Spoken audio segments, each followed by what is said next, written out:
아버지 감사드립니다. 우리 새가족부가 또 오늘도 귀한 모임으로 인도받도록 축복해 주시니 감사드립니다. 이 모임을 통해서 하나님 영광 받아 주시고 또 귀한 말씀을 통해서 우리가 이 복음의 넓이, 길이, 높이를 깨달아가며 과거 현재를 복음으로 이해하며 내가 만나는 모든 사람을 전도할 수 있는 축복의 시간표 되어지기를 원합니다. 이 말씀이 오늘도 우리에게 생명이 되게 하시고 우리 삶에 정말 하나님이 주시는 귀한 말씀으로 메시지로 우리 심령과 마음에 담길 수 있도록 축복하여 주옵소서. 감사드리며 예수 그리스도의 이름으로 기도하옵나이다.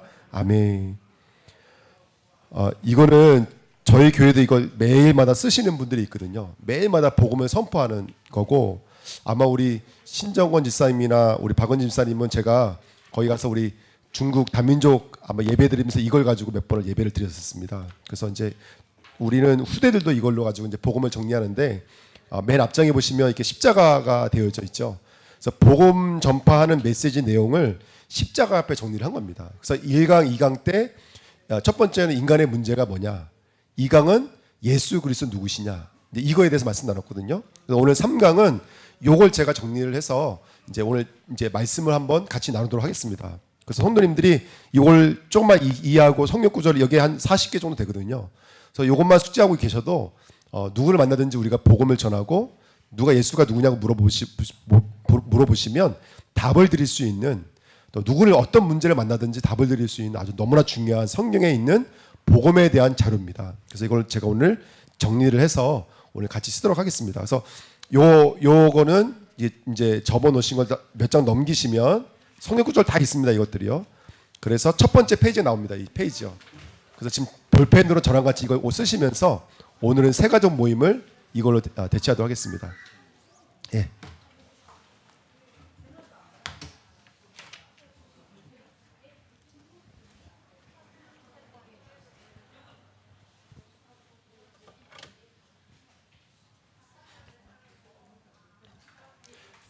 자, 십자가의 도적.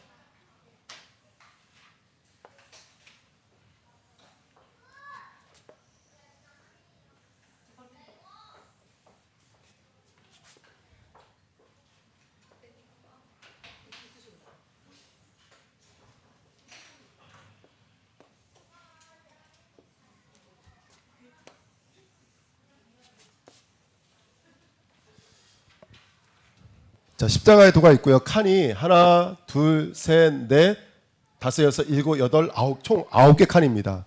그 중에서 맨 처음에 이렇게 복음을 전하면 참 좋을 것 같습니다. 원래는 이게 데우스, 이게 하나님이라는 표시거든요. 데우스, 그리고 이거는 이제 한문으로 인간인데요. 원래 인간은 하나님과 인간이 함께하도록 창조받았습니다. 그래서 1번 쓰신 다음에 처음 인간을 쓰셔야 되고요. 원래 인간은 창세기 1장 27절에 있는 말씀처럼, 1장 27절에 있는 말씀처럼 누가 함께하도록 지음받았다면 저와 여러분들은 하나님의 형상대로 지음받았습니다. 그래서 하나님과 함께하도록 지음받은 하나님의 사람입니다. 창세기 1장 28절, 하나님과 함께할 때 우리 인간은 생류, 번성, 충만, 전복 다스리는 신령한 복, 에베소에 있는 말씀처럼 신령한 복을 주셨습니다. 그리고 하나님으로 살아야 돼, 하나님을 잊어버리면 안 돼 라고 해서 약속을 주셨습니다. 창세기 2장 17절에 선악을 알게 하는 나무는 먹으면 정녕 죽는다라는 법을 통해서 우리 인간은 하나님의 말씀으로 살아야지, 나는 누가 함께 해야 되지? 하나님과 함께 해야 되지. 그래서 이게 약속입니다. 우리 인간은 하나님과 함께 해야 되는 거구나, 함께 할 때 행복하구나, 이렇게 원래 인간을 정의를 내릴 수 있습니다. 원래 인간은 하나님과 함께하는 하나님의 형상이구나. 그래서 우리 인간은 하나님과 함께할 때 생류, 번성, 충만, 전복 다스리는 복을 받구나. 우리 대한민국이 아무것도 아닌 것 같잖아요. 북한이랑 대한민국이랑 지리적으로는 다르게 크게 차이가 없잖아요. 근데 대한민국 보십시오. 복음이 들어와서 얼마나 행복하게, 얼마나 축복된 삶을 살고 있는지 모릅니다. 근데 두 번째 보시면 2번입니다. 인간에게 문제가 생겼습니다. 자, 문제를 바로 알아야지만이 정확한 답을 줄 수가 있습니다. 그래서 1번에 보시면 인간의 문제가 뭡니까? 성경을 말하고 있습니다. 창세기 3장 1절부터 5절에 뭐가 나타났냐면 바로 에덴에 사탄이라고 하는 뱀의 형상을 통해서 사탄이라고 하는 악한 영이 출현했습니다. 그 창세기 3장 6절에 보니까 그 사탄의 말에 속은 하와가 선악과를 보는데 선악과를 보면 뭐가 떠올라야 돼요? 하나님의 말씀이 떠오르고 하나님과 함께 해야 돼. 이게 떠올라야 되는데 사탄에게 속은 하와가 선악과를 보는 순간 우리 복음과 전도와 뭐가 됐죠? 보암지 먹음지 탐스러운지. 그래서 하나님이 아닌 내가 보고 내가 듣는 것, 이걸 가지고 우리는 뭐라고 말하면 바로 하나님을 떠나 있는 죄라고 말합니다. 하나님이 없는 거죠. 그러니까 여러분 사람을 볼 때 저 사람을 하나님의 뜻으로 볼 수 있으면 좋죠. 근데 우리 뭘로 보죠? 아, 이 사람은 나이가 몇 살이고 어리 출생이고 장애인이고 장애인이 아니고 우리 이런 걸로 보거든요. 어디 집에 살고. 요즘에 그 학교 가면 아이들한테 부모님이 이렇게 말한대요. 엘사랑 친하게 지내면 안 된다고. 엘사. 그 전 무슨 말인가 했더니 LH 있죠. LH 사는 애들이랑 친하게 지내지 말라고. 그래서 그걸 빗대는 말로 엘사라 그런대요. 그 왜 만화 주인공처럼. 그러니까 사람들은 그런 걸로 보거든요. 내가 보고 싶은 걸로 봐요. 내가 듣고 싶은 걸로 봐요. 그게 바로 죄입니다, 여러분들. 하나님이 없이 내가 보고 듣는 걸로 듣는 거.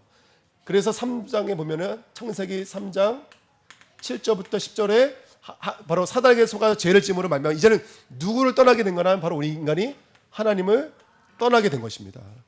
이게 바로 인간이 가지고 있는 인간의 근본 문제입니다. 우리 인간의 문제가 뭡니까? 우리 인간을 속이는 악한 영이 있습니다. 원래는 천사장이었는데 하나님같이 되려고 했다가 이 땅으로 쫓겨난 저주받은 악한 영이 있습니다. 성경 분명히 사단이 있다고 말하고 있습니다. 그런데 지금 이 시대는 교회가 사단 말 못합니다. 죄 말 못합니다. 보편적 가치에 머물러 있습니다. 도덕과 윤리는 참 좋은 것입니다. 성실, 근면 이런 건 좋은 말입니다. 청빙 이렇게 사는 건 참 좋은 말이지만 이것으로는 절대로 사단을 이길 수 없고 죄 문제를 해결할 수가 없습니다. 우리 인간의 근본 문제는 바로 사단의 문제, 죄 문제, 하나님을 떠나 있는 물고기가 물 떠나면 모든 것을 잃어버린 것이죠. 바로 이게 인간의 문제입니다. 그래서 세 번째 보실까요? 세 번째 보시면 바로 죄인입니다. 죄인의 상태입니다. 하나님을 떠난 죄인은 어떤 모습으로 살아갈까요? 저는 이게 너무나 충격이었어요. 그게 뭐냐면 요한복음 8장 44절에 누구의 종으로 살아가요? 하나님을 떠나 있으니까 이제 누구의 종이 된 것이죠? 오늘 마귀의 종으로 살아가는 것입니다. 전요 좋은 학교 들어가면 되는 줄 알았어요.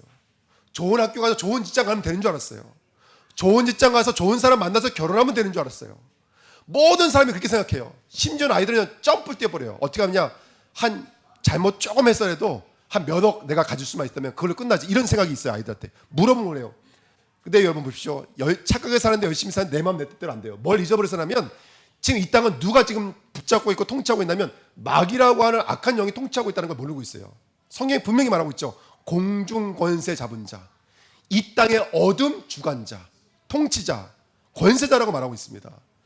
사단이라는 존재가 분명히 있습니다. 사단에게 붙잡혀진 거예요. 그러니까 열심히 사는데 내 마음 내 뜻대로 안 돼요. 저희 아버지를 사랑하는 마음이 있는데 계속 나도 모르게 아버지 앞에 쓰면 화가 나요. 속이 상해요. 계속 가족 간의 이간질. 왜 그런 문제가 오는지 몰랐어요. 그리고 이게 그러다 보니까 에베소서 2장 2절 3절에 공중 권세 잡은 자에게 붙잡혀서 세상 풍조를 따라간다고요. 이게 뭐냐면 우상 숭배입니다. 또 다른 말로 말하면 영적 문제예요. 하나님이 누군지 모르니까 뭐 하나 믿으면 돼. 제 친구는 이렇게 말해요. 착하면 살면 돼. 다 똑같은 말입니다. 난 내 주먹을 믿어. 뭔가 믿으면 된다고 생각해요. 근데 뭔가 믿는 것으로는 우리 근본 문제 절대 해결할 수가 없습니다. 세 번째입니다. 영적인 문제가 오니까 무슨 문제가 올까요? 수고하고 무거운 짐진 자들아 다 내게 오라. 이 말은 이 땅에 많은 사람들이 열심히 살고 있는 어떤 문제가 온다는 거예요. 마음의 문제. 평안이 없어요. 행복이 없습니다. 마음의 문제, 정신의 문제가 옵니다. 근데 네 번째요. 사도행전 8장 4절부터 8절 말씀 읽어보니까 온갖 불치병과 여러 가지 질병들로 가득해요. 이게 바로 육신의 문제입니다. 그러니까 육신의 문제는 질병의 문제만 육신의 문제가 아니라 사랑과 사랑과의 문제, 가정의 문제, 후대의 문제, 사회적 문제, 이런 문제, 그것도 나타나 있는 육신의 문제, 이런 문제가 오게 되죠. 그 다음에 다섯 번째로 이 문제가 온다면 무슨 문제가 오게 되냐면 누가복음 16장 19절부터 30절에 바로 넷의 문제가 옵니다. 여기 보니까 부자와 거지가 죽어서 어디 가죠? 한 사람은 천국에, 한 사람은 지옥에 가는 걸 알 수 있죠. 그래서 분명히 죽음이 정해져 있는 것이고 히브리서 9장 27절에 있는 말씀처럼 죽은 이후에는 뭐가 있습니까? 분명히 내세 문제가 있습니다. 예. 거기 있는 것과 제가 쓰는 게 약간 다를 수 있습니다. 그 다음에 여섯 번째, 그 다음에 오는 문제가 뭐예요? 이 문제가 누구에게 전가가 되어 지금 반복되어지냐면 출애굽기 20장 4절부터 5절에 우리 후대들에게 그대로 전달되어집니다. 그러니까 우리 후대들이 제 모습만 남는 게 아니에요. 성격만 남는 게 아닙니다. 영적인 상태도 전달되어지는 거예요. 그죠? 그래서 한 사람 아담으로 말미암아 모든 사람이 태어날 때 뭐가 전가되어 태어나는 거예요? 죄가 전가되어 태어나는 것입니다. 그런 이 영적인 문제를 끌어안고 있는 거예요. 그래서 이 문제를 해결하려고 네 번째 보십시오. 바로 인간의 방법입니다. 이 문제를 해결하려고 인간이 방법을 쓰는데 그 방법을 보면은 크게 세 가지 정도로 정리할 수 있을 것 같아요. 첫 번째 뭐죠? 종교. 마태복음 12장 43절 45절에 보니까 어떤 사람이 교회도 나가보고 천주교도 나가보고 불교에 나가면서 마음을 비우고 이게 해봤거든요. 그때는 귀신이 몇 배로 더 역사하더라는 거예요? 7배로 더 역사하더라는 거예요. 모든 종교는 마음을 비워요. 나를 비운다는 거예요. 근데 여러분들 그것으로는 절대로 우리 문제 해결할 수가 없습니다. 또 철학. 이게 골로새서 2장 8절에 서 있습니다. 철학이라는 것은 인간이 이 땅에서 바르게 사는 게 뭐냐? 이걸 연구한 게 학문이지만 그것은 아까도 말씀드렸던 것처럼 우리 죄 문제를 해결할 수가 없습니다. 세 번째, 의, 인간의 의, 선행 이런 것들요. 근데 로마서 3장 10절 또 3장 23절에 보니까 의인은 없나니 하나도 없습니다. 그 의라고 하는 것은 인간적인 것입니다. 전 실제로 봤다니까요. 우리 교회도 노숙분들 섬겼던 우리 센터장도 계시지만은 노숙인에게 밥을 퍼줬더니요. 노숙인이 더 많이 늘어나는 거예요. 그리고 그 노숙자한테 물어봤더니 너무너무 좋다는 거예요. 그 노숙에 한번 적응해버리면 너무너무 편하다는 거예요. 그러니까 우리가 이 땅에 참 좋은 가치관들은 많이 있지만 그것은 우리 인간의 문제는 해결할 수 없습니다. 교회는 바로 죄 문제를 해결받는 것이 교회인 줄 믿습니다. 그래서 이 문제를 해결하려고 바로 다섯 번째입니다. 하나님이 우리에게 뭘 주셨냐면 구원을 약속해 주셨습니다. 이게 정리가 되셔야 돼요. 구원이 뭐냐? 요한복음 3장 16절에 하나님이 세상을 이처럼 사랑하사 누굴 주신다 그랬어요? 독생자이신 구원자를 보내주시겠대요. 근데 그분이 누구냐? 마태복음 1장 21절에 그 이름을 뭐라 하라? 예수라 하라. 예수의 뜻이 뭐죠? 저희들의 죄에서 구원할 자입니다. 바로 그 구원자로 오신 분이 이름이 예수입니다. 이 예수가 무슨 일을 하셨죠? 하신 일 요한복음 19장 30절에 십자가에서 내가 다 이루었다. 그분이 십자가에서 우리를 위해 대속의 속전의 일을 다 이루시고 그 다음에 네 번째로 고린도전서 15장 3절 4절에 보니까 죽은 지 며칠 만에요? 사흘 만에 그분이 부활하셨습니다. 그리고 다섯 번째 사도행전 1장 9절부터 11절에 보시면 그가 보는 사람들대로 승천하셨고 승천 또 본 그대로 다시 재림하십니다. 이분이 바로 누구냐면 여섯 번째 마태복음 16장 16절에 이분이 바로 그리스도입니다. 이 예수가 바로 누구시냐? 십자가 지시고 부활하시고 승천하셨으며 다시 재림하셔서 다시 이 땅에 오실 그분이 누구냐? 바로 그리스도입니다. 그 그리스도는 누구시냐? 여기 왼쪽 날개에다가요. 여섯 번째입니다. 그러면 여섯 번째 그 그리스도는 누구이시냐? 그리스도가 하신 일입니다. 첫 번째 히브리서 2장 14절 15절에 보니까 그분이 마귀에게 붙잡혀 평생 죽음에 무서워서 종로로 탈 수밖에 없는 우리를 구원하셨어요. 그분이 바로 참 왕으로 오신 그리스도입니다. 두 번째 히브리서 9장 11절 12절에 보니까 양과 염소의 피로 하지 않으시고 자신의 피로 영원한 속죄를 단번에 이루신 참 제사장. 세 번째 히브리서 10장 19절 20절에 참 선지자. 성소에 들어갈 담력을 얻었다 그랬습니다. 하나님께 나아갈 수 있는 선지자권이 회복되죠. 이 일을 하신 분이 바로 그리스도입니다. 그래서 뭐가 구원이냐? 우리 인간의 힘으로는 이 사탄의 문제, 죄 문제, 하나님 떠난 문제 해결할 수가 없으니까 사탄을 이기신 누가 오셔야 돼요? 왕이 오셔야 돼요. 이게 구약이 말하고 있는 겁니다. 그 왕의 직분으로 오신 분이 바로 예수 그리스도예요. 제사장으로 오셔서 영원한 속죄를 단번에 이루신 죄 문제를 위해서 자신의 피를 흘리신 그분이 바로 예수 그리스도예요. 그분이 참 선지자로여서 하나님 만나는 뭐가 되셨죠? 길이 되신 분이요. 그분이 바로 예수 그리스도예요. 그래서 이 예수 그리스도를 믿으면 저번들이 요한일서 3장 8절에 하나님의 아들이 나타나신 것은 누구의 일을 멸하심이라? 마귀의 일을 멸하심이라. 그래서 마귀가 완전히 진멸당합니다. 예수 그리스도가 내 안에 들어오시는 순간 나를 붙잡고 있던 사단의 권세를 완전히 떠나간 줄 믿습니다. 아멘. 뿐만 아니라 로마서 8장 2절에 예수 그리스도 안에 있는 생명의 성령의 법이 죄와 사망의 법에서 우리를 어떻게 했다고 그랬죠? 죄에서 완전히 우리를 해방하였습니다. 요한복음 14장 6절에 그 예수가 길이요 진리요 생명이니 나로 말미암지 않고 누구에게로 나갈 수가 없어요. 아버지께 나갈 수 없어요. 그분이 바로 길이요 진리요 생명의 우리 안에 들어와 계신 줄 믿습니다. 이게 복음입니다. 바로 우리를 위해서 우리 하나님이 우리를 사랑하여서 보내주신 예수 그리스도가 이 땅의 참 왕, 참 제사장, 참 선지자로 해서 우리 인간의 사단의 문제, 죄 문제, 하나님 떠나 있는 불신앙의 문제를 완전히 해결하신 그 예수 그리스도가 바로 우리의 구원자인 줄 믿습니다. 그러면 이게 이제 7번째입니다. 이게 나의 복음입니다. 저는 이렇게 써요. 나의 복음. 거기 뭐라고 써 있죠? 근본 문제 해결 이렇게 써 있는데요. 전 나의 복음 이렇게 씁니다. 그럼 이제 8번째입니다. 8번째 위에다 쓴대요. 그러면 어떻게 하면 구원 받습니까? 로마서 10장 9절부터 10절에 사람이 마음으로 믿고 입으로 신해서 구원 받습니다. 순서 약간 바뀌었지만요. 그럼 어떻게 하면 됩니까? 요한복음 1장 12절에 영접하는 자, 곧 그 이름을 믿는 자들에게는 하나님의 자녀가 된다 그랬습니다. 여러분, 우리의 믿음은 신념이 아닙니다. 철학이 아닙니다. 지식이 아닙니다. 우리는 살아계신 예수님을 내 마음에 모시는 거예요. 그게 믿음입니다. 예수가 내 안에 들어오셔야 됩니다. 영접하는 겁니다. 그래서 세 번째 계시록 3장 20절에 내가 문 밖에 서서 두드리노니 누구든지 내 음성을 듣고 문을 열면 내가 그리로 들어가 그와 함께 먹고 마신다 그랬습니다. 예수님이 실제로 우리 안에 들어오시는 거예요. 근데 네 번째 잠언서 27장 1절에 내일이는 날무나요. 우리는 5분 앞도 몰라요. 그렇죠? 지금 예수 그리스도를 우리 마음에 영접해야 될 줄 믿습니다. 이 영접입니다. 그래서 하나님의 예수 그리스도 내 마음에 영접하면 우리 인간의 모든 문제가 해결받고 저와 하나님의 자녀가 되는 귀한 축복을 누리는 줄 믿습니다. 그래서 종교로도 철학으로도 인간의 의료도 갈 수 없는 그 길을 예수 그리스도로 말미암아 우리 마음에 예수님을 영접하면 십자가, 우리 마음에 영접하면 하나님의 자녀가 되는 축복을 누리게 되는 줄 믿습니다. 아멘. 자, 좀 지치시고 힘드시지만 예, 마지막으로 7번째입니다. 8번째, 이제 9번째입니다. 예수 그리스도를 마음에 영접하면 누구의 자녀가 될까요?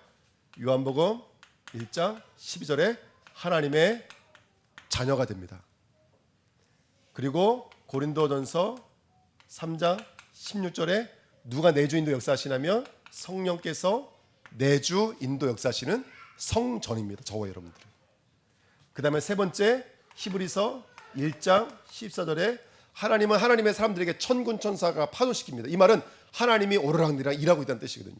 하나님은 천사를 통해서 하나님의 심부름을 지금도 하고 있습니다. 그리고 누가복음 10장 19절에 사단을 깨뜨릴 수 있는, 귀신을 쫓아낼 수 있는 권세가 있습니다. 꼭 기억하시기 부탁드리고요. 빌립보서 3장 20절에 우리는 하늘 시민권입니다. 대한민국 시민권도 있지만 우리는 하늘나라 배경을 가지고 있습니다. 어디에 가든지 무엇을 하든지 간에 하나님이 나를 지키고 계시고 나를 인도하고 계시고 내게 역사하고 계신 줄 믿습니다. 아멘. 그리고 또 뭐가 있죠? 응답변 요한복음 14장 14절 16장 23절 24절을 보시면 예수 그리스도 이름으로 기도하면 하나님이 응답하십니다. 이 얼마나 큰 축복인지 모릅니다. 그리고 마지막으로 사도행전 1장 8절 오늘 우리가 본 말씀 마태복음 28장 18절 20절에 우리는 땅 끝까지 이르러 뭐 할까요? 복음을 증거하는 증인으로 쓰임받게 될 줄 믿습니다. 아멘. 이게 바로 저희들이 계속 묵상하고 있는 십자가의 도의 메시지입니다. 이 말씀과 성경 구절이 잘 정리되어 계시면 어린이집 누굴 만났는지 우리가 복음을 증거할 수 있는 귀한 축복이 우리에게 있는 줄 믿습니다. 근데 먼저는 뭐냐면 누구에게 복음을 전하기 위해서도 해야 되지만 사실은 이 축복이 날마다 내 안에서 왕성하게 일하기 시작해야 됩니다. 그래서 제가 성경 구절을 적어드렸거든요. 말씀을 좀 묵상하시면서 이번 한 주간에 숙제 삼아 말씀을 깊이 묵상하시면서 이 하나님이 주시는 축복들을 함께 누렸으면 좋겠습니다. 아멘. 이게 얼마나 큰 축복인지 모릅니다. 그래서 마지막으로 우리 마음에 이미 예수님이 우리 마음에 계시지만은 예수 그리스도를 마음에 영접하는 기도 같이 하시면서 우리 마치도록 하겠습니다. 예, 저를 따라서 한번 기도해 주십시오. 살아계신 하나님, 감사합니다. 이 시간 내 마음의 문을 열고 예수 그리스도를 영접합니다. 내 마음에 들어오셔서 나의 죄를 용서하시고 사단의 권세를 이기시고 지옥 배경을 이기셔서 하나님의 자녀가 되는 축복을 누리도록 역사하옵소서. 내 마음속에 들어오시니 감사드립니다. 예수 그리스도의 이름으로 기도드립니다. 아멘. 예, 제가 기도하겠습니다.